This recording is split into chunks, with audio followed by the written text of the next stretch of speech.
Hello, I'm Hannah, and this is Hannah's Books. Today is Tag Tuesday, and I'm actually putting up a tag on a Tuesday, albeit a little late. I'll be answering the A to J tag created by Jim at Jim's Reading Books and Stuff. Go check out his interesting channel if you don't know it yet. Well, let's get started on the tag. The first prompt is A is for author. Which author have you read the most books by? Immediately, authors beginning with A are popping into my mind. Jane Austen, 100% of her novels. Louisa May Alcott, not 100%, but I've read many of her books. And while Agatha Christie's last name doesn't begin with an A, her first name does, and I definitely read a ton of Agatha Christie books starting in my very early teen years. Since I've not kept notes on my reading over the course of my life, I'm not sure I can determine the answer to this question for sure, but I'm really curious to hear from any of you who can answer it. Did the answer surprise you? Was it one that was at all embarrassing, perhaps? Tell me some good stories, either in the comments or on your own channel if you have one. The second prompt is B is for Black History Month. What are you reading for Black History Month? Well, so far I've read Danielle Evans' amazing book of stories, The Office of Historical Corrections. I promise to talk about it very soon here on BookTube. I'm scheduled to read Ralph Ellison's Invisible Man with Alan at Big Hard Books and Classics at the end of February, and I have a couple of other things in mind. One is a brand new book by Salamisha Tillett called In Search of the Color Purple, about Alice Walker's 1982 novel, but also about what that novel means in the larger and continuing culture. I'd love to reread a couple of things too. One is Alice Walker's essay collection, In Search of Our Mother's Gardens, a book I've talked about before, which I've loved since it was first published, and which the new book about the color purple honors with its title. The other book I would like to reread is The Souls of Black Folk by W.E.B. Du Bois, along with a couple of related nonfiction studies that I've not yet read. Because of some writing commitments this month, I'm not quite sure how much of the rereading I will actually be able to do. The third prompt is for the letter C. What are you currently reading? I'm coming to the end of an advanced reader's copy of a really interesting book about a somewhat unexpected source of power and authority for women, at least white women, at the end of the 19th century. I'm writing a review for publication, which I need to turn in by March 1st, although neither the review nor the book will be published for some time. I don't think I can talk about it much until publication. Actually, at some point, I want to make a video, I think, about the process of writing book reviews. In addition to my newfound love of writing them, I also want to talk through kind of an interesting sociological study about writing professional book reviews. That discussion might be coming to this channel before I can actually talk about the book I'm currently reading right now. Next in the tag, we come to D. What is your drink of choice while reading? If I'm going to make myself a beverage before sitting down to read, it's usually a cup of tea. I do admit that often I reach the end of a chapter or two and reach over for a sip, only to realize that the tea has gone cold while I've been absorbed in my book. I'm also quite fond of sitting down at the end of a workday with a special book and a glass of wine. I often read the paper on Sunday mornings with a mug of coffee in my hands, too. Prompt number 5. E-book or physical? Honestly, I still strongly prefer physical books, both to read and to keep on my shelves. I've been thinking a lot about what Brian at Bookish recently said about how physical books invite us through a magical portal before we even get absorbed in the story, just by opening that magical door that is the cover. Still, I do read ebooks as well, and they're absolutely fine. In fact, they have a bunch of advantages. You can make the print the exact size you like. That ridiculously massive tome, I'm thinking of you, Sylvia Plath biography, doesn't take quite so much energy and strength to hold up. You can download any electronic notes you've taken into useful Excel files. And if you have a waterproof e-reader, you can even read in the bathtub without worrying about submerging your paperback. And of course, perhaps the best of all for me in this time of pandemic, digital copies are an easy way to get library books with absolutely no risk of contact. The next prompt is for F. What is your favorite fictitious character? If I were to be fully honest, I would have to answer Jane Eyre. But since I've given that answer many times already on this channel, today I'll choose Huckleberry Finn. F for Finn, of course. Let me say right up front that if Twain were to write this book now, he would and should do it differently, ideally with a more developed picture of the escaped adult slave Jim, a character I hope will be painted with fewer broad stereotypes and caricatures as well. And the book definitely needs less use of cruel and highly inflammatory epithets about race. Still, for readers who can put all those problems and plenty of other ones into literary and historical context, rather than feel them personally, which I know can be really hard at times, especially for people who've personally experienced violence and injustice. Still, Huckleberry Finn is actually something of a model for how people with deep prejudices can begin to turn away from them by making connections with other human beings.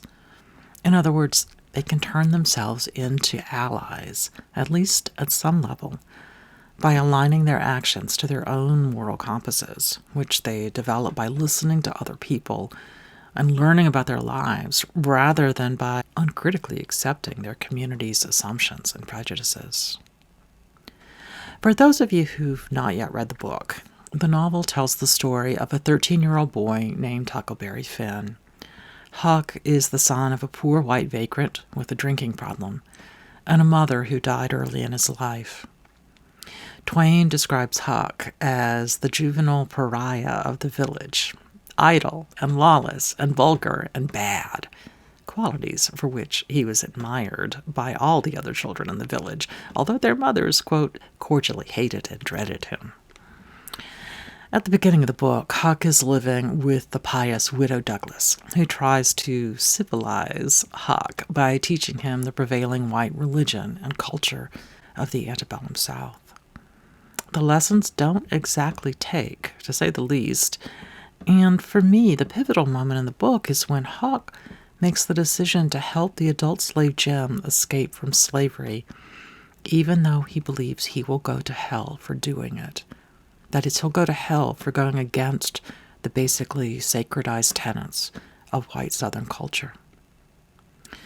Huck's path to at least a bit of enlightenment, and Jim's path to freedom for himself and his family, is not a straightforward one with a straightforward happy ending. There's some horrendous things left to happen in the book, and many of them are because Huck and his white friends are contaminated by the racist culture in which they live. But many of them are because Twain himself was contaminated by the racist culture in which he lived and in which he wrote and sold his books. From a literary perspective, perhaps the biggest problem with the book is that in many ways it's written for young people. It's a book that, at least now, is horribly inappropriate to read in a middle school or high school classroom. Teaching this book casually to young people gathered together in an American Lit class, many of whom may not have a full understanding of America's history of violent racial injustice, an awareness of various historical tropes used for African American characters, including minstrelsy, etc., and a still underdeveloped ability to read critically, is clearly problematic.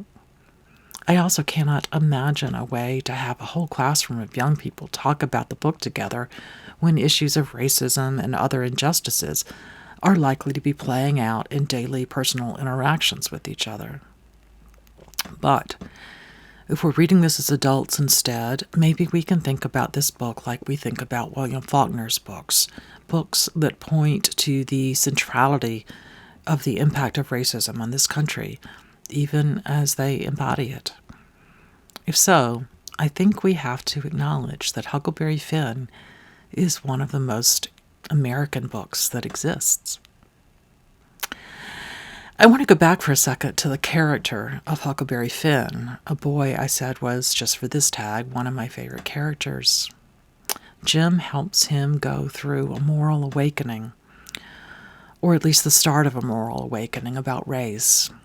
But Jim also helps Huck see that he too is trying to escape to a new place, a place where he can be free. In other words, Huck doesn't just feel pity or responsibility for Jim. He starts to see Jim as a mirror and a guide. I have more I want to say about Huckleberry Finn because it's such a complicated story, but I'll leave that for the future. Let's go on. The 7th prompt. G is for Georgia. Do you know any famous Georgians? That is, Georgia the country, not Georgia the state in the U.S. Well, Jim, I think I'll have to say what Jane A. at Coffee and Copyright said. You are the most famous Georgian I know, even though you're not a Georgian by birth. I think I have some learning to do. Now, if I could use the U.S. state, I could tell you that I've actually met Jimmy Carter a few times.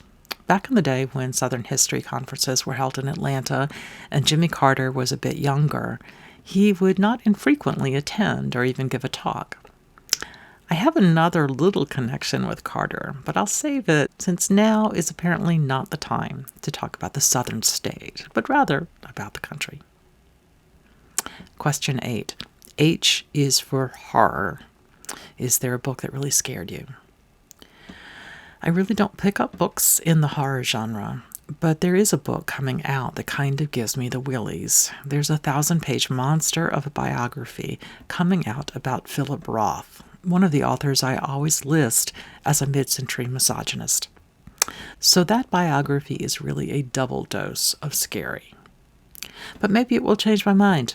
The Graham Greene biography I read recently convinced me that Greene was a much more thoughtful and interesting person than I would have ever said before, although I have liked many of his novels. Maybe the Roth biography will redeem him for me as well. We'll see. Next prompt. Quote, I don't know. Italy, India, Ireland, intelligent, whatever you like. I'll talk briefly about 2 writers whose last names begin with I. Both are authors whose writing is really rooted in place. In a variation on a joke my father used to make, I'll call them the Irving brothers, Washington and John. Washington Irving is most famous for his short stories, especially Rip Van Winkle and The Legend of Sleepy Hollow, but he also wrote biographies and other historical work. He was a New York author who produced a lot of his work in the early years of the 19th century and is often thought of as one of the writers who really created American literature. John Irving, on the other hand, wrote The World According to Garp, which came out in 1982, as well as Cider House Rules, Hotel New Hampshire, and A Prayer for Owen Meany. While Washington Irving writes about his homeland of New York, John Irving is writing about his homeland of New England more than a decade later. Although he immigrated to Canada and is now a Canadian citizen, I think he has his pulse on what it means to be an American, just as much as Washington Irving did, and just as much as Mark Twain did, as I mentioned earlier. I've always enjoyed John Irving's novels, although to be honest, I still haven't read the one many people love most of all, A Prayer for Owen Meany. I'm sure the fact that his first big breakout novel, The World According to Garp, appeared when I was in high school has something to do with my sense of connection to his work. This more contemporary Irving combines political issues with some literary allusions, sometimes with a great deal of wit, and sometimes with a great deal of earnestness. There's a lot of sadness and a lot of love. So finally we come to prompt number 10, the prompt for J. What book have you just finished? I finished a sweet little book celebrating the role reading and books play in the life of the author, and that is Dear Reader, The Comfort and Joy of Books by Kathy Rinsenbrink. I read it immediately after I finished a thick and fairly rigorous biography that required quite a bit of mental power to get through. Dear Reader was a perfect palate cleanser. All that's left to do is tag some folks. I would love to tag Courtney Ferreter, who I know enjoys Philip Roth more than I do, but is not usually a fan of enormous tomes. I'm curious to see if you pick up the biography. I'll also tag BookTube with Simon and Amy, Scott and Becky at the Bookish Bryants, Ben at Doom Antidote, and last, but very much not least, Barb at the Font. Well, what a nice tag, Jim. I know you have part 2 of this tag up already, leading us through the next section of the alphabet. I think I'll be filming that video next week, and I'm looking forward to what I think will be the conclusion of your alphabet tag coming up soon too. Until next time, thanks to all of you for joining me here on Hannah's Books. See you soon.